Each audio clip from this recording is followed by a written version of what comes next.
अस्सलाम वालेकुम व्यूवर्स, कैसे हैं आप लोग। उम्मीद है सब लोग खैरियत से होंगे। अल्लाह पाक सबको खुश रखे, आबाद रखे।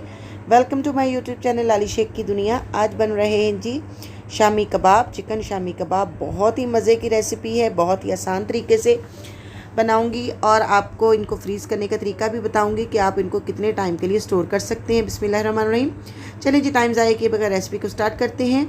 ये मैंने जी लिया है हाफ़ के जी दाल चने की दाल ली है और इसमें मैंने तकरीबन 4 से 5 घंटे के लिए भिगो के रख दिया था। और इसमें मैं हाफ़ के जी डाल रही हूँ चिकन के। ये मैंने बड़े बड़े पीसेस ले लिए थे, वो मैंने इसमें शामिल कर दिए हैं। पूरी वीडियो वॉच कीजिएगा, कोई भी स्टेप मिस ना कीजिएगा, ताकि इससे भी ये होगा कि आपके जो कबाब है बहुत ही ज़बरदस्त तैयार होंगे। बिस्मिल्लाहिर्रहमानिर्रहीम। अब इसमें मैं शामिल करने लगी हूँ जी तकरीबन 20 गोल लाल मिर्चें और 2 टेबलस्पून भर के सफ़ेद ज़ीरा और 1 सिनेमन स्टिक और 10 से 12 हैं जी काली मिर्च के पीसीस और 6 लौंग और 2 बड़ी इलायची, ये इसमें शामिल कर दिए हैं जी। और 2 टेबलस्पून भर के मैंने इसमें शामिल किया जी लहसुन अदरक का पेस्ट और 1 दरमियाने साइज़ का प्याज रफली कट करके वो भी इसमें चला जाएगा। ठीक है जी, ये सारे इसमें मसाले चले गए। अब इसमें जाएगा जी 1 टेबलस्पून भर के नमक का और 2 टेबलस्पून मैंने इसमें डाला है जी पिसा हुआ धनिया। और ये जो है मसाले जो है अपनी क्वांटिटी के हिसाब से कम ज़्यादा कर सकते हैं। अब इसमें मैंने शामिल कर दिया जी एक गिलास पानी इसमें शामिल हो गया, मिक्स कर दिया। अब इसको लिड लगा के तकरीबन मैं 20 मिनट तक पकाऊंगी। 20 मिनट के बाद ये आप देख सकते हैं दाल जो है हमारी मुकम्मल गल चुकी है। इसको मैंने स्लो आंच पे बिल्कुल पकाया था और देखें पानी भी इसमें से मुकम्मल ड्राई हो चुका है। अब इसको मैंने इसमें से चिकन निकाल लेना है सारा चिकन के, क्योंकि मैं रेशे करूँगी और शेडर चिकन बनाऊंगी। और ये जो दाल है इसको मैं इस तरीके से पीस लूँगी। आप इसको चॉपर में भी कर सकते हैं, लेकिन मैं इसको इसी तरह पीस लूँगी। अच्छी तरह से दाल को पीस लिया जाएगा और उसके बाद फिर मैं इसके बनाऊंगी कबाब और बाकी सारी चीज़ें इसमें जाएंगी। ये देखिए जी, दाल हमारी अच्छी तरह से पीसी जा चुकी है, कूटी जा चुकी है। अब इसको मैं निकालूंगी एक अलग से बाउल में। ठीक है जी, पूरी वीडियो वॉच कीजिएगा। चैनल पे नए हैं तो चैनल को प्लीज़ मेरे चैनल को सब्सक्राइब कर दें, बेल का आइकन ज़रूर प्रेस करें ताकि मेरा हर आने वाला नोटिफिकेशन आपको मिलता जाए। और मेरी वीडियो को लाइक करें, ज़्यादा से ज़्यादा शेयर करें ताकि ये आसान सी रेसिपी हर कोई बना सके। फ्रेंड्स, मैं आपके लिए बहुत आसान और झटपट से बन जाने वाली रेसिपीज़ लेके आती हूँ। मेरी जो भी है रेसिपी आपको कैसी लगती है प्लीज़ कमेंट्स बॉक्स में अपनी राय ज़रूर दिया करें, इससे हमारी हौसला अफजाई होती है। अब ये देखें जी, दाल जो मैंने पीस ली थी उसमें ये जो चिकन था सारा मैं इसको इसी तरह से शेडर करके मिक्स कर दूँगी। सारा चिकन इसमें चला गया।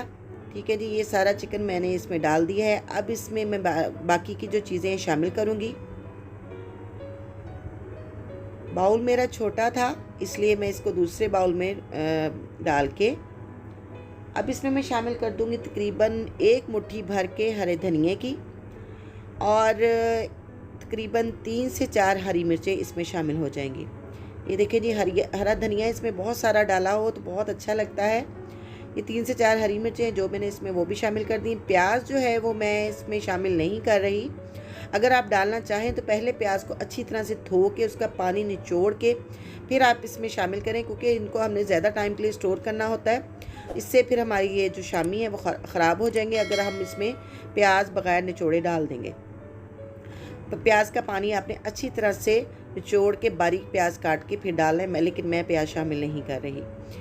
ठीक है जी, ये देखें जी, इस तरीके से आप अपनी मर्ज़ी की कोई भी शेप देने के बाद कबाब बना सकते हैं। ये इस तरीके से मैं सारे कबाब बना लूँगी।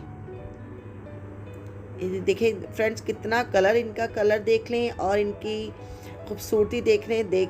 आप इनको बनाएं, खाएं और अपने मेहमानों को अफ्तारी में आपके लिए बहुत आसानी हो जाएगी। आप इनको तकरीबन 2 से 3 हफ्ते के लिए आराम से ज़िप-लॉक बैग में और उसके बाद आप किसी भी एयर टाइट जार में आप इसको स्टोर करके रख सकते हैं। ये देखिए जी, कबाब सारे हमारे बन चुके हैं। अब इनको मैं तकरीबन 1 घंटे के लिए फ़्रिज में रख दूँगी। अब ये देखिए जी, फ्रिज में रखने के बाद अब मैं इनको जो मैंने स्टोर करने हैं उनको मैं इस तरीके से एक लेयर प्लास्टिक की और एक लेयर इस तरह से कबाब लगाने के बाद इनको मैं एयर टाइट जार में बंद करके फ्रीज़ कर दूँगी। ये 1 घंटा पहले मैंने फ्रिज में रख दिया था। अब देखें जी, रेसिपी लंबी ना हो जाए इसलिए मैंने जल्दी जल्दी आपको बता रही हूँ। अब ये ले आया जी, मैंने जो कबाब फ्राई करने हैं उसके लिए 1 अंडा, थोड़ा सा उसमें हरा धनिया शामिल कर दिया, 1 पिंच के करीब नमक और थोड़े से चिली फ्लेक्स। ये इसके ऊपर जब लगेंगे तो बहुत ही खूबसूरत हमारे कबाब नज़र आएंगे। ठीक है जी, अंडे को हमने फेंट लिया। अब इसमें मैं एक तवा लिया है, आप फ्राई पैन में आप इनको शैलो फ्राई करेंगे। तवे पे थोड़ा सा ऑयल डाला और उसके ऊपर मैंने जितने कबाब फ्राई करने थे वो डालने के बाद इनको हल्का सा हमने थोड़ी देर के लिए 3 से 4 मिनट हमें इनको फ्राई करना है दोनों साइडों से, क्योंकि हमारी सारी चीज़ें पकी हुई, जस्ट हमें अंडे को पकाना है और खूबसूरत सा कलर आने तक हमने इनको फ्राई कर लिया। अब ये देखें जी, अब हम इनको करते हैं सर्व, ये डिश आउट कर रहे हैं। अब आप इनका कलर देख लें, ये कबाब हमारे बहुत ही इतने देखने में अच्छे लग रहे हैं और इतने ही खाने में मज़े के लगेंगे। ये इनको आप बनाएं, खाएं, स्टोर करके रखें, जब मेहमान आ जाएं अफ्तारी में आपके लिए बहुत आसान हो जाएगा। इनको बना के रखें, अपने मेहमानों को दें, बच्चों को लंच बॉक्स में दें, इनके सैंडविचेस बनाएं। ये बहुत ही मज़े के कबाब बनके तैयार हुए। वीडियो पसंद आई तो प्लीज़ वीडियो को लाइक कर दें, ज़्यादा से ज़्यादा शेयर करें, मेरे चैनल को सब्सक्राइब कर दें, बेल का आइकन ज़रूर प्रेस करें ताकि मेरा हर आने वाला नोटिफिकेशन आपको मिलता जाए। ये देखें जी, कितने मज़े के और जूसी और सॉफ्ट कबाब बनके तैयार हुए हैं। अब दे दें इजाज़त, अल्लाह हाफ़िज़।